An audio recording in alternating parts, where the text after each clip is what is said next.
सिंधुदुर्ग आणि कोल्हापूर या दोन जिल्ह्यांना थेट जोडणाऱ्या अत्यंत महत्त्वाकांक्षी आणि बहुप्रतीक्षित घोडगे सोनवडे घाटमार्ग प्रकल्पाला अखेर केंद्र सरकारकडून अंतिम मंजुरी मिळाली। अनेक दशकांपासून रखडलेल्या या मागणीला ग्रीन सिग्नल मिळाल्यामुळे कोकण आणि पश्चिम महाराष्ट्रातील नागरिकांमधून समाधान व्यक्त होतंय। या प्रकल्पाला यापूर्वीच आवश्यक त्या पर्यावरण विषयक मंजुरी मिळाल्या होत्या। आता केंद्र सरकारची अंतिम प्रशासकीय आणि तांत्रिक मान्यता मिळाल्यानं प्रत्यक्ष कामाचा मार्ग पूर्णपणे मोकळा झालाय। कोकणातील शेतमाल, आंबा, काजू आणि मत्स्य व्यवसाय पश्चिम महाराष्ट्रातील बाजारपेठेपर्यंत वेगानं पोहोचवणं सोपं होणार आहे। याबाबतचा आढावा घेतलाय आमचे प्रतिनिधी गुरुप्रसाद दळवी यांनी।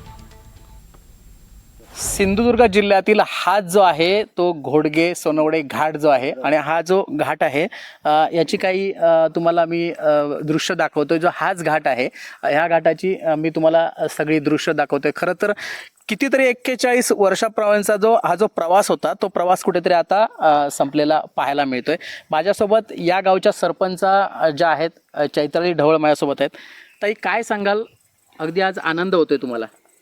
नमस्कार। खरं तर आज आमच्या पूर्ण घोडगे दशकृषीतील नागरिकांसाठी एक आनंदाचा व ऐतिहासिक क्षण आहे। मला सांगण्यात आनंद होतो की गेली कित्येक वर्ष प्रलंबित असलेला घोडगे सोनवडे घाटमार्ग या प्रकल्पाला अखेर केंद्राची मंजुरी मिळाली।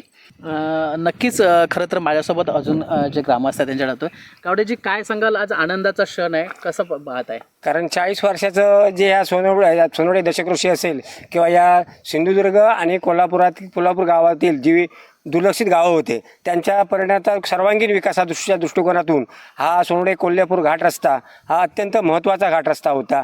आणि जे आपल्या सिंधुदुर्ग जिल्ह्यातून कोल्हापूरला जोडणारे जे दोन आंबोली आणि फोंडा घाट आहे, त्याला पर्यायी घाट जो तिन्ही हंगामामध्ये म्हणजे उन्हाळा, पावसाळा आणि हिवाळ्यामध्ये जो सर्वोत्तम असलेला, कमी वळणाचा आणि कमी खर्चाचा आणि एकदम जवळचं अंतर असलेला घाट रस्ता जो येणाऱ्या काळामध्ये सर्वांगीण विकास तर आहेच, त्याचबरोबर उद्योग असतील, व्यवसाय असतील आणि या सगळ्याच दृष्टिकोनातून अत्यंत आवश्यक असलेला आणि ते निश्चित आम्ही सर्वजण आनंदी आहोत।